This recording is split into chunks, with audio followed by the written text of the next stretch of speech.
Simple, సాదాసీదా మనిషి, అందరిలో ఒకటిగా ఉంటాడు, తలలో నాలుగలాగా ఉంటాడు. నాకు తెలిసి 119 మంది ఎమ్మెల్యేలలో గన్మన్ లేకుండా ఒక్కడిగా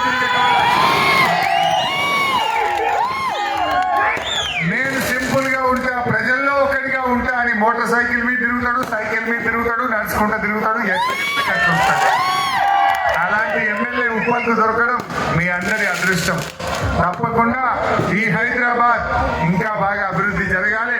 ఆ విఘ్నేశ్వరుడి దయతో సకల విఘ్నాలు తొలగాలి.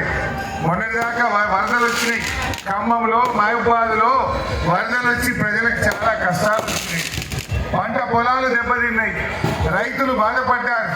ఆ విఘ్నేశ్వరుడి దయతో అంత మంచి జరగాలి, ఈ హైదరాబాద్ ఇంకా అభివృద్ధి జరగాలి, ఈ తెలంగాణ ముందుకు సాగాలని ఆ విఘ్నేశ్వరుణ్ణి మీ అందరి తరఫున ప్రార్థిస్తాం. ఆ విఘ్నేశ్వరుడి చల్లని చూపుతో మీ అందరి కోరికలు నెరవేరాలి, మీ పిల్లలు బాగా చదువుకోవాలి, మీకు అష్టైశ్వర్యాలు కలగాలి, మీ మనసులో ఉన్న కోరికలన్నీ కూడా విఘ్నేశ్వరుడు తీర్చాలని కూడా మీ అందరి తరఫున విఘ్నేశ్వరుడిని ప్రార్థిస్తూ అందరికీ నమస్కారం. జై బోలో గణేష్ మహారాజ్ కి జై.